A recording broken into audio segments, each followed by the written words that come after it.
c'était pour faire quelque chose au village. Je venais de loin, enfin de la région parisienne. Et puis, à part dans les villages, il y avait quoi? Des pompiers, qu'est-ce qu'il y avait d'autre? Ah, une chorale, toujours, la chorale par la Seine.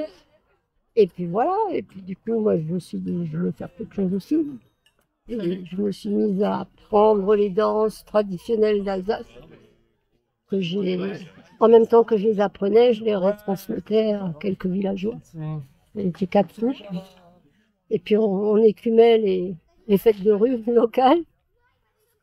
Là, on s'est trouvé un musicien, et puis après, de fil en aiguille, ben, les jeunes ont grandi. Les fêtes de rue, ça les a beaucoup amusés pendant un certain temps, tant qu'ils étaient petits. Mais bon, après, il a fallu changer. Puis ils ont dansé, on fait de la musique aussi. Et après, c'est le tour. J'ai emmené des copains. Du coup, la troupe s'est rajeunie. Et bon, moi, je reste que en dinosaure. Oui, j'étais un moteur, quoi. J'étais le moteur. Mais maintenant, je suis plus un moteur. Je suis présidente, voilà. On va dire que j'assume tout, même les conneries. Et voilà. Mais les jeunes ont pris le pouvoir, quoi. On avait déjà fait la Nef des Fous il y a quelques années au château de Ferrette. C'était effectivement, c'était spécial aussi. On pensait être très fou, quoi. Mais en fait, c'était rien. Parce que maintenant, avec Ubu, c'est en plus ubuesque, alors ça veut tout dire. Matubu, les gardiens du bonheur, c'est un peu une adaptation du Père Ubu d'Alfred Jarry, enfin le cycle du Ubu roi, Ubu cocu, Ubu enchaîné, Ubu sur la butte, et mélangé avec un texte qui était, qui a inspiré à la fois Aldous Huxley et George Orwell, 1984, les dystopies, le meilleur des mondes possibles. C'est Eugène Zamyatin, ça a été publié en 1920 et c'est absolument sidérant de modernité. Ça fait froid dans le dos.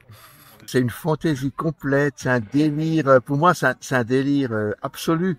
Et en même temps, il y a beaucoup de choses très profondes qui sont dites avec beaucoup d'humour, avec beaucoup de, pas de poésie peut-être, mais de l'humour et puis ouais, des mots très forts. Il y a des anecdotes de temps à autre qui parlent de la politique d'aujourd'hui, des petits moments comme ça qui font un peu réfléchir quand même dans tout ce tourbillon de fêtes, de carnaval et de personnages les plus loufoques.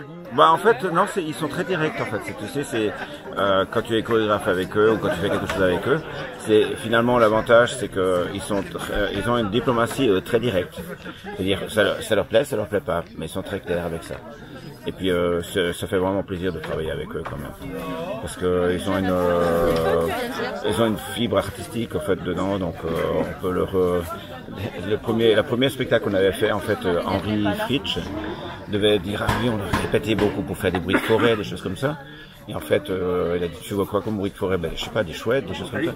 Et les gens l'ont fait tout de suite, donc il était assez surpris que les gens puissent faire ce genre de choses, quoi. Moi, j'ai eu la chance de faire partie de ceux qui ont commencé le spectacle il y a 20 ans au château de Ferrette. Et donc, j'ai vu tout le chemin qu'on a parcouru en 20 ans. Et puis là, à chaque fois, c'est une superbe aventure. Et puis, on espère que ça continuera encore des décennies. Hein. Je crois qu'on a tous un brin de folie quelque part, hein, sinon on ferait pas ça. Hein. Et c'est ça qui fait notre charme et notre force. On ne fait pas de morale, mais on donne quand même des indications pour que notre vie soit belle et puis qu'on apprenne à mieux se connaître les uns les autres, avec toutes nos folies et toute l'injustice qui peut régner autour de nous. Voici les coulisses. Qu'est-ce qui se passe ici? Eh bien, Matubu avec le père Ubu. Le gros-père. Ça coûte plus cher en tissu pour le gros-père, parce qu'il y a un costume, il faut faire un costume, mais il y a du volume, quoi. Donc voilà. Oh, en amont, il y a l'écriture. En amont, il y a l'écriture en mars. Après, il y a des premières lectures, juin. des premières distributions. En juin, il y a la distribution, première lecture. Et puis il y a 15 jours, Il y a 15 jours, c'est mise en place, dégrossissage, mise en scène, grossière, et puis on y va. Et puis voilà. Et puis on est avec notre texte jusqu'à la veille du spectacle. Donc à la Générale Colonel, on a encore notre texte un petit peu en soutien. Et puis après, t'as la magie qui opère. Hop, c'est parti, et on y va. Ah, mais ce spectacle-là, c'est un assemblage de textes pour faire réfléchir, comme toujours, autour du pouvoir, autour des enjeux actuels, du contrôle des populations, autour, comment dire, du choix, du problème de la problématique de la liberté, de ce que c'est que la dictature. C'est extraordinaire comment on retrouve les affaires de la politique actuelle dans le spectacle. C'est ça qui est merveilleux. Et ça revient partout, dans les textes, dans les chansons, dans les danses, tout est... Je me dis, finalement, c'est un spectacle politique. C'est même pas un spectacle, c'est une politique. Et c'est ça qui est merveilleux. En même temps, on s'amuse. On devrait faire la politique comme ça tous les jours, tu vois. Après, il y a l'acte 2. C'est ça que j'étais venu vous dire. Tous les grands auteurs, toutes les grandes compagnies ont toujours eu quelque chose de politique aussi. Donc, tu sais, quand tu revois maintenant ce qu'ils ont dit, par exemple, je sais plus si c'était, je crois que c'était dans Voltaire, où une des fins de phrase de Candide a dit que c'était il faut cultiver son jardin. Et il n'y a rien de plus vrai que maintenant, quoi. Les chansons, les pièces de théâtre, tout ce qu'on met en place, tout ce dont on parle, c'est ce qui est très actuel en fait. Avec l'AI, l'intelligence artificielle, AI, moi je parle toujours en anglais en fait. Donc l'intelligence artificielle, la manipulation par les médias, on vous montre quelque chose et les gens prennent tout de suite ça pour l'argent comptant. Donc c'est pas forcément politique, c'est plutôt un miroir, c'est un peu comme le Narrenschiff qu'on avait fait à un moment de Johann Sebastian Brandt, qu'on a fait en deuxième spectacle, je crois. Et à l'époque, c'était déjà une critique de la société, ou un miroir qui était dirigé vers la société, pour montrer, en fait, pour refléter, ou pour donner une réflexion de ce qui se passe en ce moment. Et l'idée, en fait, de tous les spectacles jusqu'à aujourd'hui, ça a été vraiment de faire réfléchir, en fait, les gens, d'être un miroir pour la société. Là, on est au plan d'eau de Courtavon. Tu me suis là comme ça, tu vois le plan d'eau de Courtavon. Et au plan d'eau de Courtavon, on a installé, on a occupé les lieux. Donc c'est les Matacumbers qui ont les sauterelles du Fungo qui ont installé un petit peu tout ce que tu vois là autour. Donc plateau, scène, gradin pour le public qui nous prête la mairie de Sépois, coulisses, enfin voilà. Donc c'est ici que va avoir lieu un spectacle de 2h30 à peu près qui s'appelle Matubu ou les gardiens du bonheur. Il y a un vrai travail d'équipe. Moi, je me qualifie des fois de metteur en scène, ce qui est pas vrai. J'ai déjà vu ce que la presse a trouvé de mieux pour me qualifier. C'était arrangeur général, je crois, ça me va bien. Superviseur de chantier, ça me va bien. Cheville ouvrière, oui, pourquoi pas. Mais après, l'essentiel est créé en 3 semaines. C'est monté en 3 semaines, vraiment. Il y a des répétitions qui commencent seulement, même pas 15 jours avant. La musique, la danse, tout ça fait, donc on fait en live. Et pour que ça marche, il faut une folie collective, il faut du collaboratif, il faut une émulsion de la troupe tout entière. Et donc, c'est là où, dans le script, la presse s'en est fait écho cette année, dans le script, le mot qui revient le plus souvent, c'est ad-lib. Ad-lib, selon ton désir. Si tu veux pas avoir l'air d'une andouille sur scène, invente ton rôle de telle sorte qu'il soit raccord avec les autres. Et donc il y a un vrai travail collectif. C'est pour ça que sur la plaquette là qu'on distribue aux gens quand ils arrivent, il y a marqué mise en scène la troupe des Matacumbers. Parce qu'il y a un vrai travail collaboratif qui est fait. C'est que les gens enseignent des chorégraphies, mais au bout d'un moment ça devient en fait leur propre travail, quoi. Ils l'intègrent et ils en refont, en fait, il faut créer quelque chose avec ça. Donc je crois que c'est le rêve de tout le chorégraphe, enfin, des chorégraphes comme moi. D'autres fonctionnent différemment et disent non, ça doit exactement être comme ça. Mais pour moi, c'est vraiment le plaisir de se dire que tiens, je peux travailler avec des personnes, je peux leur donner quelque chose et ils vont recréer ça, ils vont le remettre à leur sauce, si tu veux. C'est comme, en fait, pour moi, c'est la passion d'un musicien ou d'un danseur. C'est que tu lui donnes du matériel. Et après, avec ça, ça passe par lui, ça passe par sa propre expérience. Et ça ressort après à sa façon, quoi, à sa sauce.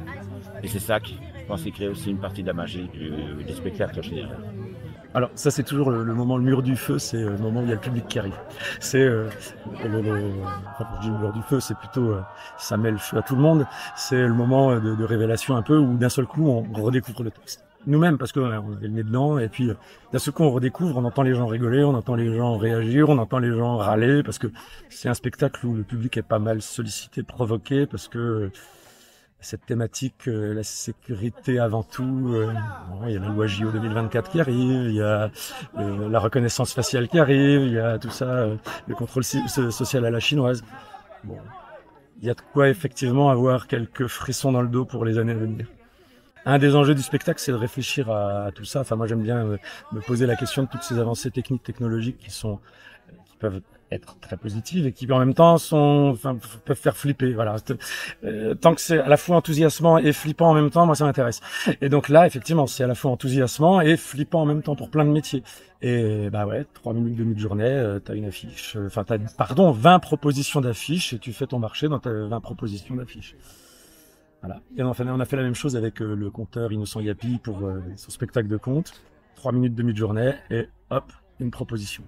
Alors, effectivement, on a eu des débats dans la troupe, mais c'était le but. Hein. Pourquoi utiliser ça alors que ça va détruire les métiers de graphiste, etc. Ah oui, mais en même temps, c'est là. Et d'autres le feront si on ne le fait pas. Argument dans l'autre sens.